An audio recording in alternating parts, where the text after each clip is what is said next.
Kaleshwaram project BRS అధినేత మాజీ CM KCR తానే ఓ భగీరథుణ్ణి అని చెప్పుకొని మరి నిర్మించిన ప్రాజెక్ట్ ఇది. బట్ ఇప్పుడు ఆ ప్రాజెక్ట్ పనికి రాకుండా పోయింది. ఇప్పుడు అక్కడ కనిపించేవి కుంగిన పిల్లర్లు, బీటలు వారిన గోడలు. అక్కడ కుంగింది రైతుల ఆశలు, తెలుగు రాష్ట్ర ఆర్థిక వ్యవస్థ కూడా. ఇప్పుడు ఆ లిస్టులో చేరింది ఎల్ఎన్టీ కంపెనీ కూడా. అదేంటి, కంపెనీకి ఏమైంది అనుకుంటున్నారా? చేసిన పనికి డబ్బు తీసుకున్నారు కదా అంటారా? కాదు, వారికి కూడా డ్యామేజ్ జరిగింది. లార్సన్ అండ్ టూబ్రో, షార్ట్గా ఎల్ఎన్టీ, దేశవ్యాప్తంగానే కాదు ప్రపంచవ్యాప్తంగా చాలా ప్రెస్టీజియస్ ప్రాజెక్టులు చేపట్టిన కంపెనీ ఎల్ఎన్టీ. దేశంలో ఎన్నో డ్యామ్లతో పాటు రోడ్లు, భవనాలు నిర్మించిన కంపెనీ ఎల్ఎన్టీ.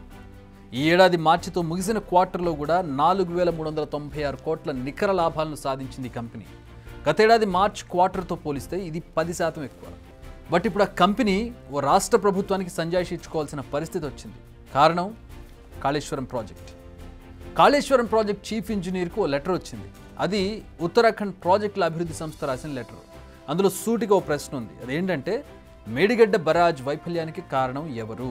ఈ వివరాలను వీలైనంత త్వరగా తెలపగలరు. ఇది ఆ లెటర్ సారాంశం. అదేంటి, ఉత్తరాఖండ్ ప్రభుత్వానికి కాళేశ్వరం ప్రాజెక్ట్కి ఏంటి లింక్ అనుకుంటున్నారా? ఉంది. ప్రస్తుతం ఎవ్రీథింగ్ ఈజ్ ఇంటర్లింక్డ్ కదా. ఉత్తరాఖండ్లో గౌలా నదిపై జమ్రానీ డ్యామ్ నిర్మించాలని ఉత్తరాఖండ్ ప్రభుత్వం నిర్ణయించింది. దీనికోసం ఫిబ్రవరి 26న టెండర్ పిలిచింది. ఇందులో 150.6 మీటర్ల ఎత్తుతో కాంక్రీట్ గ్రావిటీ డ్యామ్ నిర్మాణంతో పాటు ఇతర అనుబంధ పనులకు ఎల్ఎన్టీ టెండర్ వేసింది. ఇక్కడి వరకు బాగానే ఉంది. అయితే తాము ఇప్పటి వరకు చేపట్టిన ప్రాజెక్టులో ఎలాంటి వైఫల్యాలు లేవని, ఇది మా స్టాండర్డ్స్కు ఎగ్జాంపుల్ అని చెప్పింది ఎల్ఎన్టీ. అంతేకాదు, ఈ అఫిడవిట్తో పాటు మేడిగడ్డ బరాజ్కి సంబంధించిన వివరాలను కూడా సమర్పించింది. ఎవరైనా చెప్పిందల్లా నమ్మారు కదా, అది కూడా కాళేశ్వరం ప్రాజెక్టు గురించి. ఎందుకంటే ప్రాజెక్టు ఘనకీర్తి గురించి ఇప్పటికే దేశవ్యాప్తంగా ప్రచారం జరిగింది. సో ఉత్తరాఖండ్ ప్రభుత్వం వెంటనే అలర్ట్ అయింది. కాళేశ్వరం ప్రాజెక్టు ఇంజనీర్కు లెటర్ రాసింది. మేడిగడ్డ ప్రాజెక్టును నిర్మించింది ఎల్ఎన్టీ అని న్యూస్లో చూసాం.